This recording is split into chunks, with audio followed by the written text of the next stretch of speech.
E aí, pessoal, tudo bem? No vídeo de hoje eu vou estar resolvendo duas questões que foram da prova de física do ano passado. Foram as duas primeiras questões da prova de física da SpaceX, né? Então, foi a primeira questão 23 e depois a questão 24. Essas duas questões correspondem muito bem ao padrão que a SpaceX usa em mecânica. Eles cobram questões que são conteudistas, mas que não são tão difíceis, mas que exigem que você tenha feito um número de questões considerável para saber aquele conceito que está sendo abordado. Então, não são questões que você pode errar de bobeira, porque vai ter muita gente acertando e eu não quero que você seja uma das pessoas que vai estar errando e perdendo essas questões. Então, vamos lá, rumo ao projeto Gabarita Física da SpaceX e esclarecer um pouco como é que foi essa questão aqui na prova do ano passado. Então, vamos lá. Duas polias A e B, ligadas por uma correia inextensível, têm raios RA igual a 60 centímetros. Eu já coloquei aqui para facilitar, e isso é algo que a gente tem que ter em mente, sempre organizar bem a questão no começo, para esclarecer um pouco as ideias e a gente entender o que vai ser pedido. E RB igual a 20 centímetros, conforme o desenho abaixo. Admitindo que não haja escorregamento da correia e sabendo que a frequência da polia A igual a FA igual a 30 rotações por minuto, então a frequência da polia B é. Como é que a gente resolve essa questão? Três coisas que a gente tem que ter em mente quando a gente fala de movimento circular uniforme, quando a gente fala de associação de polias por uma correia. Vamos lá. A primeira coisa que a gente tem que ter em mente é 2π radianos é igual a 360 graus. E essa velocidade angular, ela pode ser reescrita como 2π sobre t. A frequência nada mais é do que 1 sobre o período. E a velocidade escalar pode ser associada à velocidade angular por essa fórmula aqui. V igual a raio vezes a velocidade angular. Aqui eu coloquei uma breve demonstração para vocês entenderem como é que essa velocidade é obtida, mas o importante mesmo é que você saiba utilizar a fórmula e saiba por que ela é dada dessa forma e por que a gente vai estar aplicando ela. Lembrando que aqui a gente está falando de movimento circular uniforme. Quando a gente fala de movimento circular uniforme, você já pensa logo em velocidade angular. Então, nessa questão 23, o que a gente faz quando a gente tem uma questão dessa? O que é a primeira coisa? O que é dado na questão? Então, dado na questão, a gente tem que o RA é igual a 60 centímetros, o RB é 20 centímetros e a frequência de A é igual a 30 rotações por minuto. Na associação de polias e movimento circular uniforme, a gente tem que saber o seguinte, que a velocidade da polia A é igual à velocidade escalar da polia B. Por sua vez, essa velocidade pode ser reescrita em termos da velocidade angular. Então, a velocidade angular de A vezes o raio de A é igual à velocidade angular de B vezes o raio de B.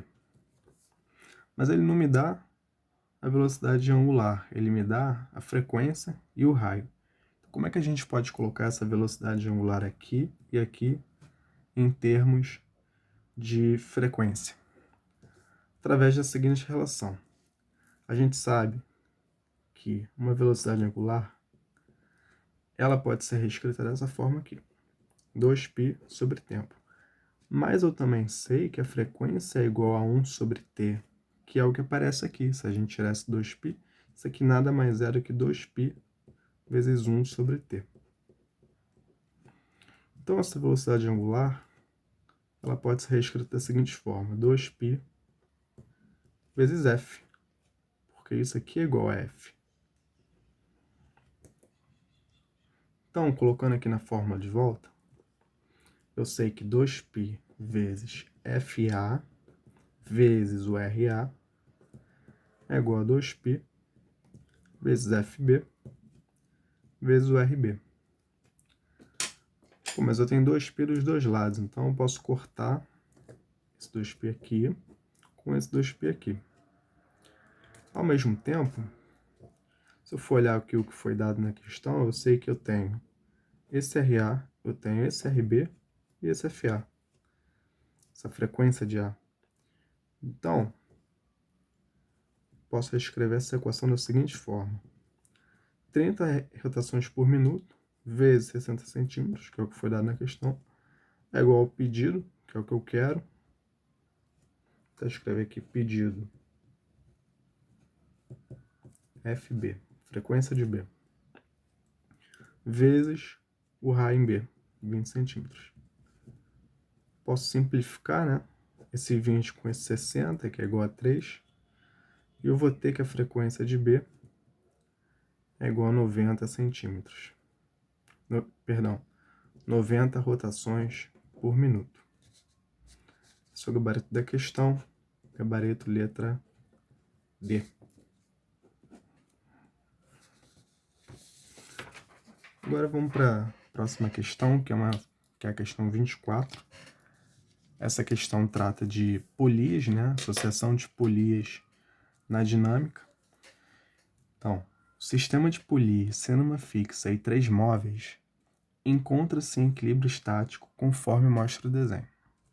A constante elástica da mola ideal de peso desprezível é igual a 50 newtons por centímetro e a força F na extremidade da corda é de intensidade igual a 100 newtons.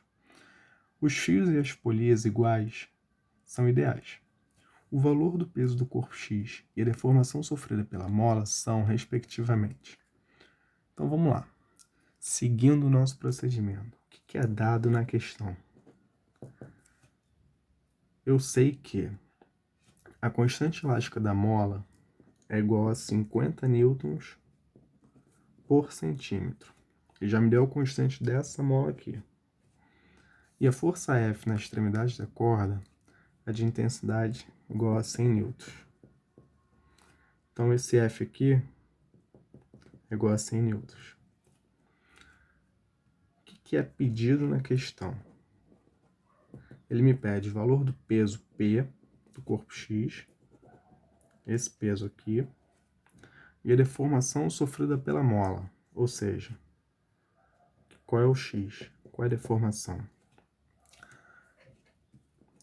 Tá aqui. Então, para a gente resolver essa questão, a primeira coisa que a gente tem que lembrar é qual é a fórmula da força elástica. Então, a força elástica ela é dada pela fórmula K, que é a constante elástica da mola, vezes a sua deformação. Vamos ter isso em mente quando a gente for resolver isso aqui. Um outro ponto que a gente tem que ter em mente é o seguinte. Quando a gente tem uma associação de polias, ela é utilizada justamente para reduzir a força que a gente faz aqui. Então, a gente consegue puxar um peso maior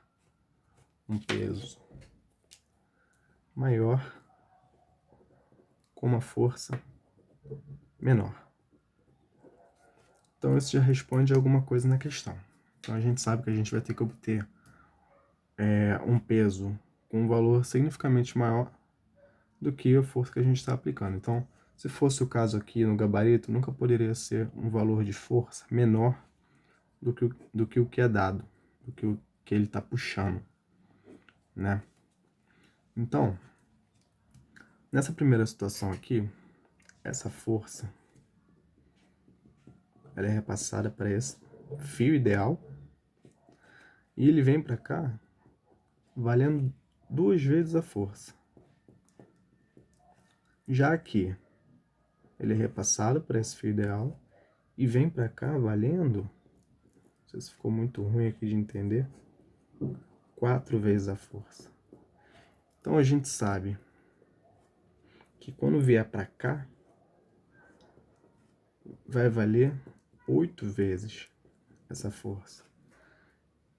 Então eu sei que P é igual a 8 vezes essa força que está sendo aplicada.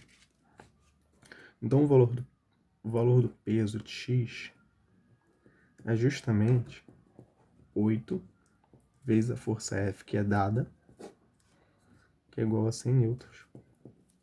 Isso vai corresponder a 800 newtons. Então, quando a gente está fazendo uma prova de concurso, a gente já tem que eliminar as opções que a gente já pode descartar por já ter obtido algum valor conhecido. Aqui, né, que a gente está vendo, a gente pode eliminar a opção B, a opção C e a opção E. A gente fica então com a A e a D. Para decidir entre as duas, a gente tem que agora obter o valor da deformação sofrida pela mola. Só que, quanto que vale essa força aqui? Essa força aqui vale justamente a mesma que essa daqui, que corresponde a 4F. Então, a força elástica ela é equivalente a 4F, 4 vezes a força aplicada, que por sua vez é igual à constante elástica da mola vezes a deformação que ela vai estar sofrendo. Então, 4 vezes essa força F, que é igual a 100 newtons, vai ser igual à constante elástica da mola que é dado, vezes a sua deformação.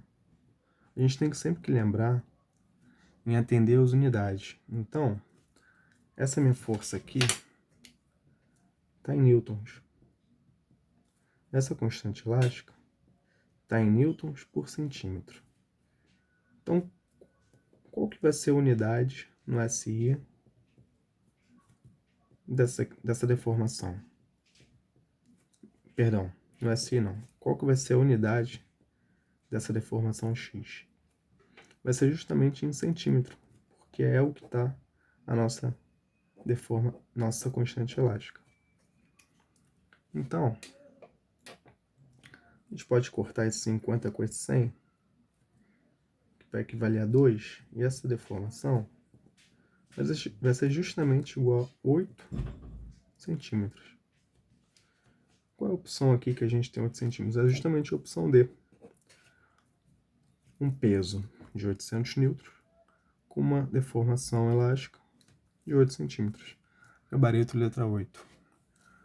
Então, gente, essas foram as duas questões que eu quis resolver com você hoje. Se você gostou desse vídeo, dessa explicação, deixe seu gostei, deixe seu comentário para futuros vídeos que eu possa fazer e também para sugestões que você possa fazer ao canal. Obrigado e não deixe de se inscrever no meu canal. Valeu, pessoal!